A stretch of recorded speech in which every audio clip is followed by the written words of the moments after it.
Good morning, my fellow yogic travelers. I'm mighty glad to be alive today, and I hope that you are too as we continue to live, laugh, love, learn, linger, live the life we love. Today, I'm talking about whoever sets out. Whoever sets out.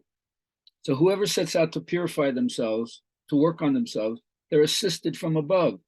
Doesn't matter which one of these images appeal to you from which culture. They're all reminders, they're appeals, they're pitches to your higher consciousness, to the potential that we all have inside ourselves. But just as the butter is in the milk and needs to be churned to brought out, you got to do something. You got to work on yourself to bring forth this potential.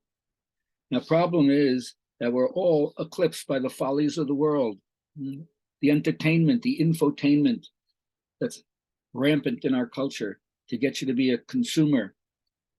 And so it takes you away from the inner world, whether you call it the world of folly, as Don Juan calls it, mammon, as Jesus calls it, the inner Babylon, as the Jewish people might call it, the devilish teachings, as the Christian might. It doesn't matter.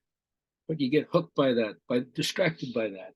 And instead, what you have to realize is that spirit is a word. It's either not designating anything, just because it's supposedly invisible, abstract.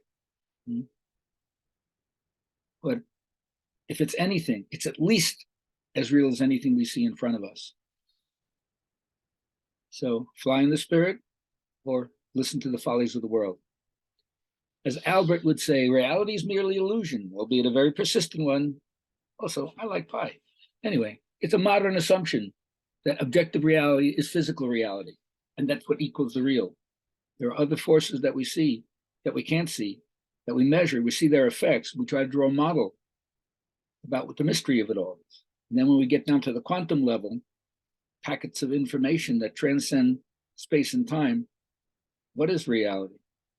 Well, we're supposed to find out ourselves. One thing that Jung says is memories of moments of illumination are aspects of spirit's presence. And when we look back with appreciation at the brilliant teachers we've had, but it's the gratitude we have for those who've touched our feelings. The curriculum is so necessary for the raw material of warmth. That's the vital element for any growing plant and for the soul of a child. So treat children well and go back and do reclamation work if you need to about your own childhood. Now, the ritual initiations take you into challenging the part of you that's a rockhead. They're the guardians of our conscience. They remind us of the importance of living well and not living carelessly with negligence, heedlessness, carelessness. So they guide you through that. They put you through the tests and you come out the other side, and now you're a mature individual, a cultural carrier. And they teach you the myths of the homeland. We all want to sit around the fire telling stories, but we don't have to tell the old myths. The story of your own life, the details of your own life have archetypal underpinnings. You can find the psychological relevance of the old stories in the details of your own personal life. So elicit stories from other people and tell your own.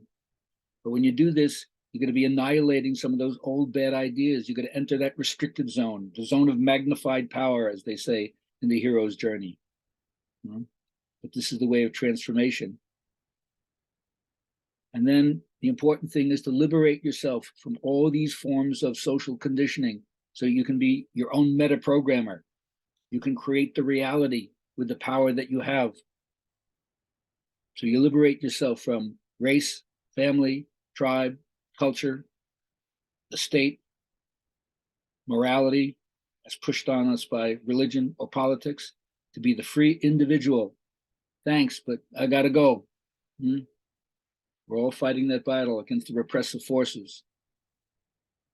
But there is a source that we connect to. As JC said, I am the vine and ye are the branches. Without me, you can do nothing. So get connected to the source of your own existence. Otherwise, you'll live an impoverished self. You'll be dry and fruitless. So you got to get initiated. Oh, the Skull Smashers gang were known for their cruel and inhuman initiations. All right. Okay, now let me see your downward dog. Oh my God. You know, yoga to me is a survival technique to deal with your grandiosity. It wills you down a little bit, makes you humble.